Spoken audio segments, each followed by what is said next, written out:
Hi hello எல்லாருக்கும் வணக்கம். நான் உங்கள் இன்பா வந்தாச்சு. இன்னைக்கு நம்ம என்ன சமைக்க போகிறோம் அப்படின்னு நீங்கள் கேட்டிங்கன்னா, எல்லாரும் ஆவலுடன் எதிர்பார்த்து கொண்டிருந்த மீன் குழம்பு. எனக்கு ரொம்ப பிடிச்ச மீன் குழம்பு.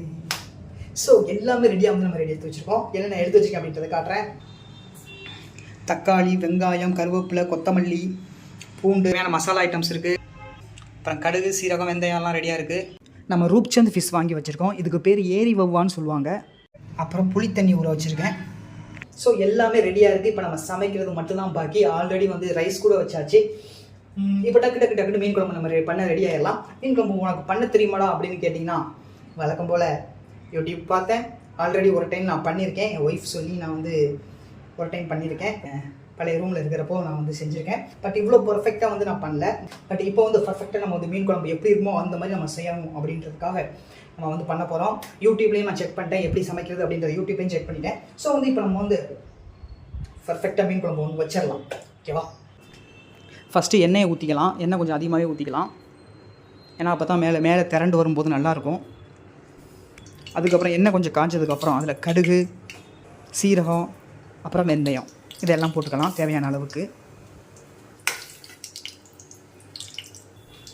இப்போ அதில் 3 பச்சை மிளகா, அப்புறம் தேவையான அளவு கொஞ்சம் கருவேப்பிலை நான் சேர்த்துக்கிறேன். லைட்டாக அப்படியே வதக்கிக்கலாம். அதுக்கப்புறம் நம்ம வெட்டி வச்சுருக்கிற வெங்காயம், ஆனியனை வந்து அதில் நம்ம போட்டுக்கலாம்.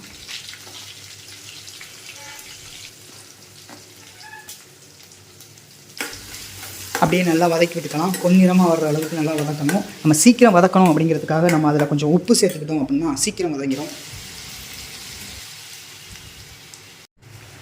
அதுக்கப்புறம் நம்ம உரித்து வச்சுருக்கிற பூண்டு அதில் போட்டுக்கலாம். ஒரு 10 to 15 பற்கள் அதில் போட்டுக்கலாம். போட்டுட்டு அப்படியே பொன்னிறமாக வர்ற அளவுக்கு நல்லா வதக்கிக்கலாம்.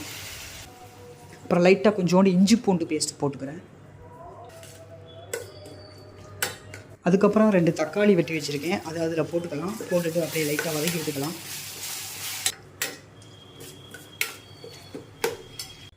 இப்போ லைட்டாக கொஞ்சம் கொத்தமல்லி போட்டுக்கலாம்.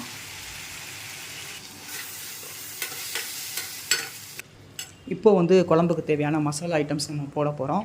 லைட்டாக கொஞ்சமாக மஞ்சள் பொடி, அதுக்கப்புறம் தேவையான அளவு மிளகாய் பொடி, அதுக்கப்புறம் தேவையான அளவு மல்லித்தூள், இதெல்லாம் போட்டு அப்படியே மிக்ஸ் பண்ணிக்கலாம்.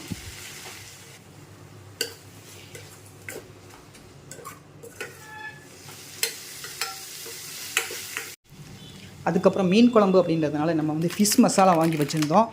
அதை வந்து கொஞ்சம் நம்ம தேவையான அளவு போட்டுக்கலாம்.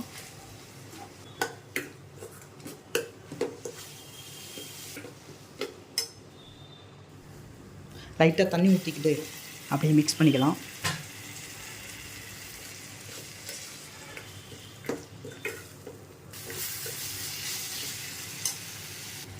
அதுக்கப்புறம் நம்ம கரைச்சி வச்சுருக்கிற புளி தண்ணியை நம்ம ஊற்ற போகிறோம்.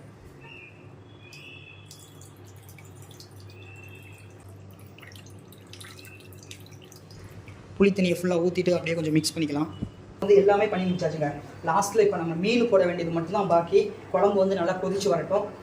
அதோட டேஸ்ட் பண்ணி பார்த்துட்டேன். காரம், உப்பு எல்லாமே கரெக்டாக இருக்குது.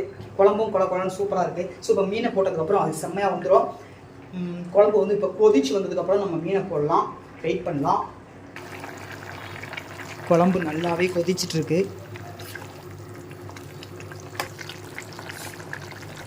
ஓகே, இப்போ நம்ம வாங்கி வச்சுருக்கிற மீனை வந்து போட வேண்டியதுதான். எடுத்து வச்சுருக்கிற மீன் அதில் போடலாம்.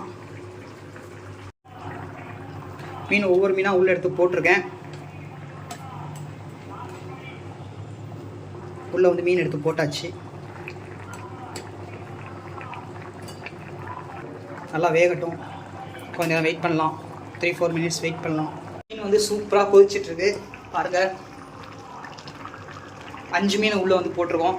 மீன் வந்து சூப்பராக கொதிச்சிட்ருக்கு. மீன் வந்து இன்னும் கொஞ்சம் நேரத்தில் வெந்ததுக்கப்புறம் அது மேலே லைட்டாக அப்படியே கொத்தமல்லியை தூவி விட்டுட்டு அப்படியே இறக்க வேண்டியது தான். வேறு எந்த வேலையும் இல்லை. வாசமே செம்மையாக வருது. கண்டிப்பாக நல்லா தான் வரும் அப்படின்னு நினைக்கிறேன். பார்க்கலாம். ஓகே, குழம்பு வந்து வெந்துருச்சு. இப்போ வந்து மேலே ஓட்டமாக அப்படியே இந்த கொத்தமல்லியை தூவிக்கலாம். அவ்வளோதான், மீன் குழம்பு வச்சாச்சு. பார்த்தாலே நாக்கில் எச்சு ஊறும். அப்படியே திக்காக கொல கொலன்னு கலர்ஃபுல்லாக சும்மா டேஸ்டியாக செம்மையாக இருக்குது. அவ்வளவுதான், குழம்பு வச்சாச்சு, குழம்பு ஆஃப் பண்ணியாச்சு, மீன் குழம்பு ரெடி.